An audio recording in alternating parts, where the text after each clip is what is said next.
Oke, selamat pagi bagi kita semua. Kali ini kita akan membahas tentang karakteristik masing-masing negara anggota ASEAN. Nah, kali ini juga kita akan membahas 5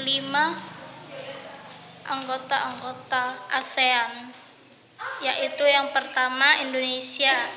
Identitas negara Indonesia dapat kita lihat di buku IPS kalian halaman 7. Dan juga kita akan melihat keadaan alam yang ada pada Indonesia. Indonesia adalah negara kepulauan terbesar di dunia. Data dari Badan Informasi Geospasial pada peta Negara Kesatuan Republik Indonesia atau NKRI menunjukkan bahwa jumlah pulau mencapai 13.466, luas daratan 1.922.570 km², dan luas perairan 3.257.483 km². Dari keadaan alam tersebut kita dapat melihat yaitu letak dan batas.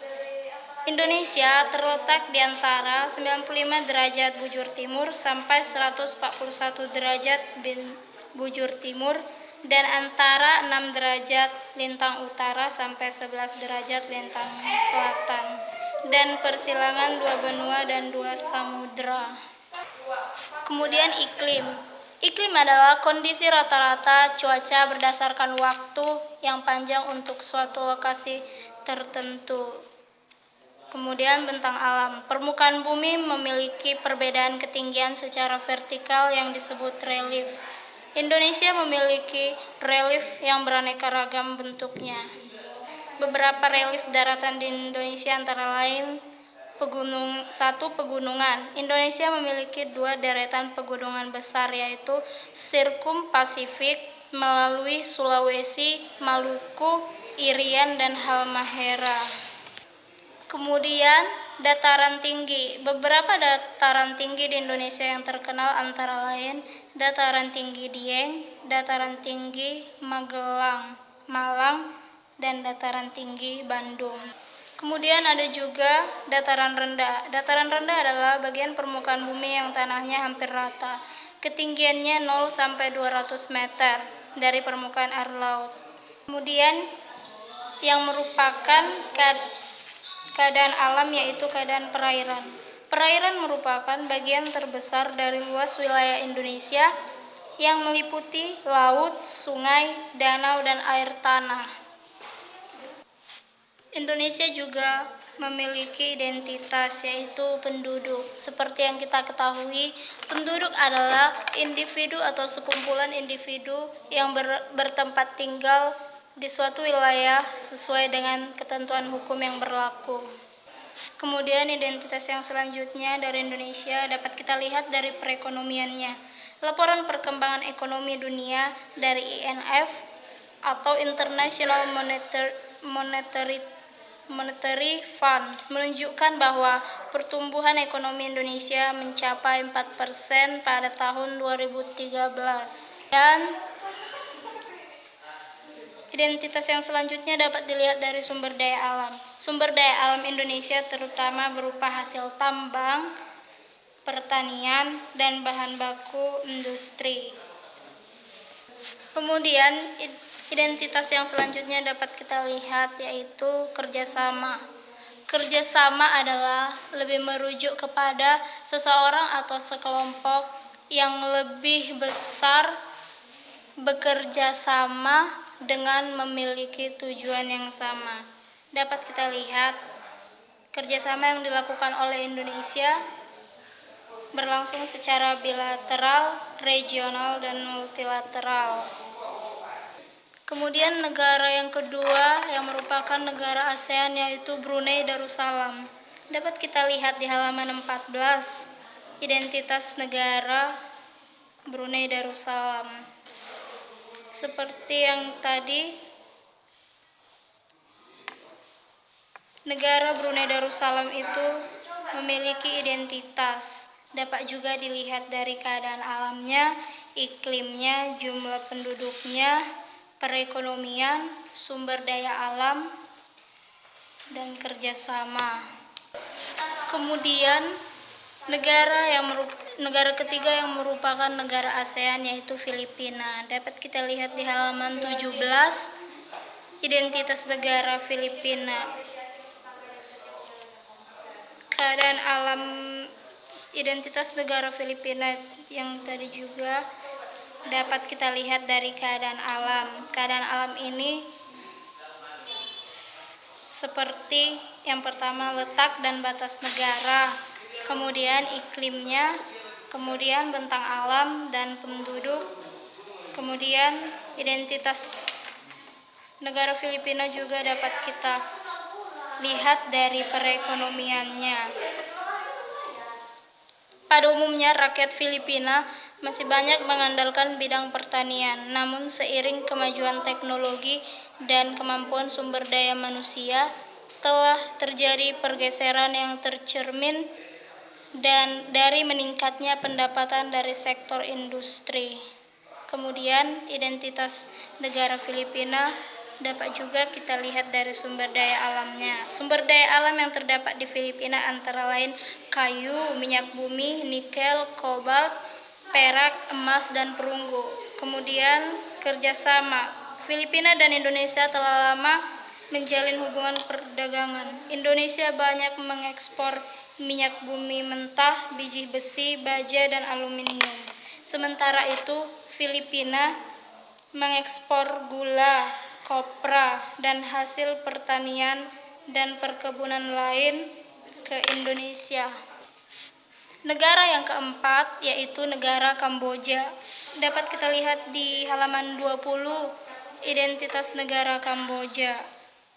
Identitas negara Kamboja dapat kita lihat dari keadaan alamnya. Kemudian iklim. Untuk Kamboja beriklim tropis muson dengan musim hujan pada bulan November sampai Mei.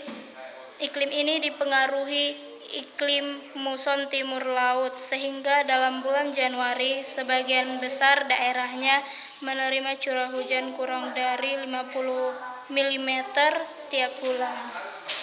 Kemudian identitas negara Kamboja dapat juga kita lihat dari bentang alamnya. Kemudian jumlah penduduk negara Kamboja, kemudian perekonomian negara Kamboja. Mata pencaharian penduduk Kamboja bertumpu pada bidang pertanian dengan sistem pengolahan yang masih tradisional. Industri besar tidak dimiliki Kamboja. Kemudian sumber daya alam. Kamboja merupakan daerah yang memiliki sumber daya alam yang kurang sebanding dengan luas wilayahnya. Sumber daya alam paling dominan terdapat pada bidang pertanian. Kemudian kerjasama.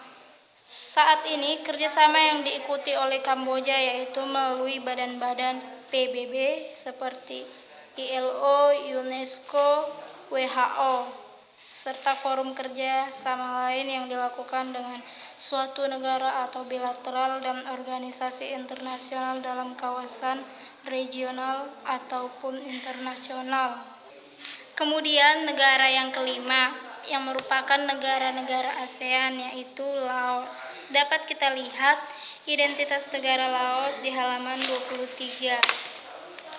Identitas negara Laos itu juga dapat kita lihat dari keadaan alamnya, letak dan batas.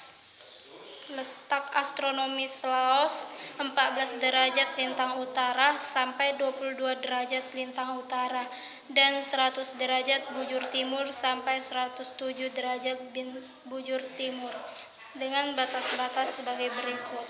Sebelah barat berbatasan dengan Thailand dan Burma, sebelah utara berbatasan dengan Tiongkok dan Vietnam, sebelah timur dengan Vietnam, dan sebelah selatan dengan Kamboja. Kemudian iklim negara Laos. Laos beriklim tropis dengan suhu rata-rata tahunan 26 derajat Celcius pada bagian utara dan 28 derajat Celcius pada bagian selatan.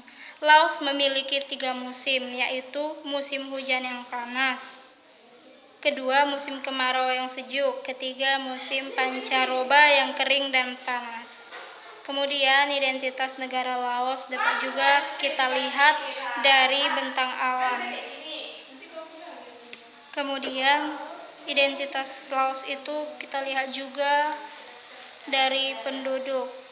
Laos adalah satu dari beberapa negara komunis yang masih tersisa di dunia.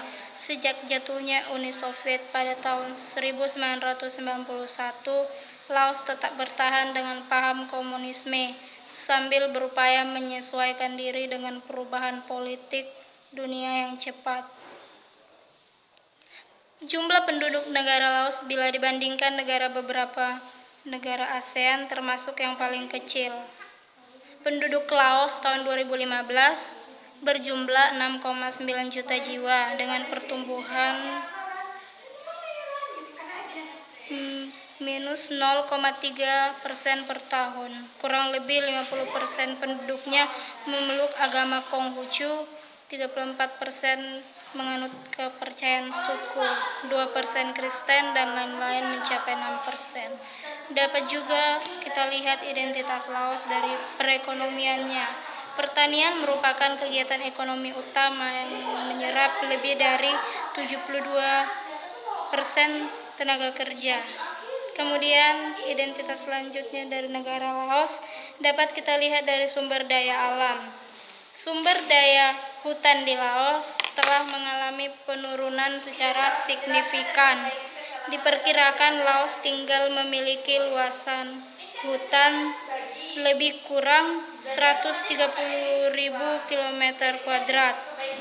Dari jumlah itu, lebih kurang 70.000 km² saja yang memiliki nilai jual.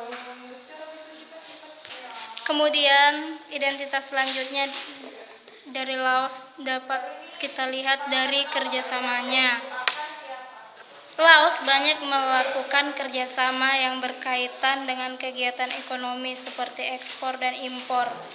Di lain pihak, kerjasama yang dilakukan Laos juga sudah lebih berkembang dalam bidang-bidang lain baik di level regional maupun internasional.